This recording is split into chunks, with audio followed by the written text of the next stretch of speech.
ಗೃಹಲಕ್ಷ್ಮಿ ಹಣದಲ್ಲಿ ಇಡೀ ಗ್ರಾಮಕ್ಕೆ ಹೋಳಿಗೆ ಊಟ.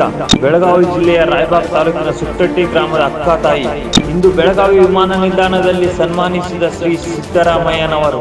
ವೀಕ್ಷಕರೇ ನಮಸ್ಕಾರ.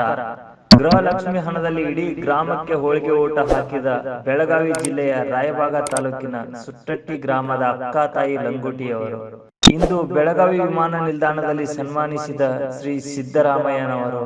ನಿಮ್ಮ ಆಶೀರ್ವಾದ ಹೀಗೆ ಇರಲಿ ಎಂದು ಆಶಿಸಿ, ನಮ್ಮ ಸರ್ಕಾರ ಇರುವವರೆಗೂ ಗೃಹಲಕ್ಷ್ಮಿ ಯೋಜನೆ ನಿಲ್ಲಲ್ಲ, ಪ್ರತಿ ತಿಂಗಳು ನಿಮ್ಮ ಮಡಿಲು ಸೇರುತ್ತದೆ ಎಂಬ ವಾಗ್ದಾನ ನೀಡಿದೆ. ನಾಡಿಗೆ ಅನ್ನ ಕೊಡೋ ದೊರೆ ನಿನ್ನ ಕೈ ಮೇಲಾಗ್ಲಿ, ನಾಡ ಆಳುವ ದೊರೆ ನೀನು ದೇಶ ಆಳ್ಬೇಕು, ಹಿಂಗ ಆಳ್ಕೊಂತ ಹೋಗ್ತಾ ಇರಬೇಕು, ನಾಡಿಗೆ ಒಳ್ಳೇದಾಗೈತ್ರಿ ಎಂದು ಅಕ್ಕ ತಾಯಿ ಲಂಗೋಟಿಯವರು ಮನಸ್ಫೂರ್ತಿಯಾಗಿ ಆಶೀರ್ವಾದ ಮಾಡಿದರು. ಸಚಿವೆ ಲಕ್ಷ್ಮಿ ಹೆಬ್ಬಾಳ್ಕರ್ ಅವರು ಅಕ್ಕ ತಾಯಿ ಲಂಗೋಟಿ ಅವರಿಗೆ ಮತ್ತು ಅವರ ಜೊತೆ ಇದ್ದ ತಾಯಂದಿರಿಗೆ ಸೀರೆ, ಅರಿಶಿನ, ಕುಂಕುಮ, ಬಾಗಿನ ನೀಡಿದರು.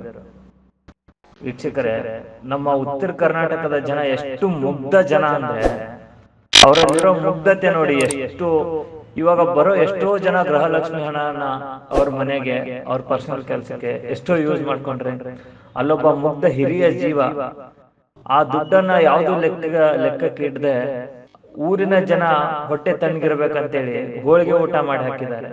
ಎಷ್ಟು ಚಂದ ಅಲ್ಲ ನಮ್ಮ ಉತ್ತರ ಕರ್ನಾಟಕದ ಜನ, ಅಷ್ಟೇ ಮುಗ್ಧ ಜನ ಕೂಡ. ಇದನ್ನೆಲ್ಲ ಗಮನಿಸಿದ ಸಿದ್ದರಾಮಯ್ಯನವರು ಈಗ ಟ್ವೀಟ್ ಮಾಡಿದ್ದಾರೆ.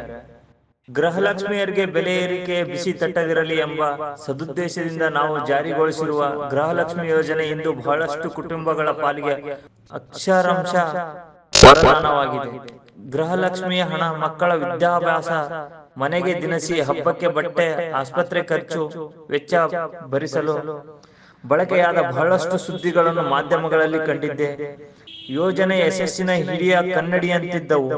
ಆದರೆ ಇಂದು ಬೆಳಗಾವಿ ಜಿಲ್ಲೆಯ ರಾಯಬಾಗ್ ತಾಲೂಕಿನ ಸುಟ್ಟಟ್ಟಿ ಗ್ರಾಮದ ಅಕ್ಕ ತಾಯಿ ಲಂಗೋಟಿ ಎಂಬ ಹಿರಿಯ ಜೀವವೊಂದು ತನಗೆ ಬಂದ ಗೃಹಲಕ್ಷ್ಮಿಯ ಹಣದಿಂದ ಊರಿನ ಜನಕ್ಕೆಲ್ಲ ಹೋಳಿಗೆ ಊಟ ಹಾಕಿ ಮುತ್ತೈದೆಯರಿಗೆ ಮಡಿಲು ತುಂಬಿರುವ ವಿಡಿಯೋವನ್ನು ನೋಡಿದೆ.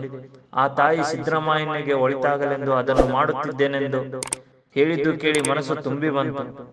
ಇಂತಹ ಲಕ್ಷಾಂತರ ತಾಯಂದಿರ, ಅಕ್ಕ ತಂಗಿಯರ ಆಶೀರ್ವಾದ, ಹಾರೈಕೆ ನನ್ನ ಜೊತೆಗಿದೆ. ಈ ಪ್ರೀತಿ ಅಕ್ಕರೆಗಳೇ ನನ್ನ ಬಲ. ಇದು ಇನ್ನಷ್ಟು ಬಡವರ ಹೊಟ್ಟೆ ತುಂಬಿಸಲಿ ಎಂದು ಅಕ್ಕ ತಾಯಿ ಲಂಗೋಟಿ ಅವರು ಮನವಿ ಮಾಡಿದ್ದಾರೆ. ಯಾವುದೇ ಕಾರಣಕ್ಕೂ ಗೃಹಲಕ್ಷ್ಮಿ ಯೋಜನೆ ಸ್ಥಗಿತ ಮಾಡಲ್ಲ. ನಮ್ಮ ಸರ್ಕಾರ ಇರುವವರೆಗೂ ಗೃಹಲಕ್ಷ್ಮಿಯ ಹಣ ಬಡವರ ಮನೆ ಸೇರುತ್ತದೆ ಎಂಬುದನ್ನು ಈ ಮೂಲಕ ಆ ಹಿರಿಯ ಜೀವಕ್ಕೆ ಮಾತ್ರವಲ್ಲ, ನಾಡಿನ ಪ್ರತಿಯೊಬ್ಬರಿಗೂ ಖಾತ್ರಿಪಡಿಸುತ್ತಿದ್ದೇನೆ.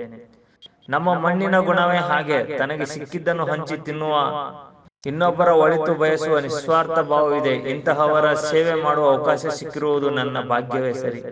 ಹೀಗಿದ್ದರೂ ಅಕ್ಕ ತಾಯಿ ಲಂಗೋಟಿಯವರಲ್ಲಿ ಒಂದು ಸವಿನಯ ವಿನಂತಿ ಇದೆ.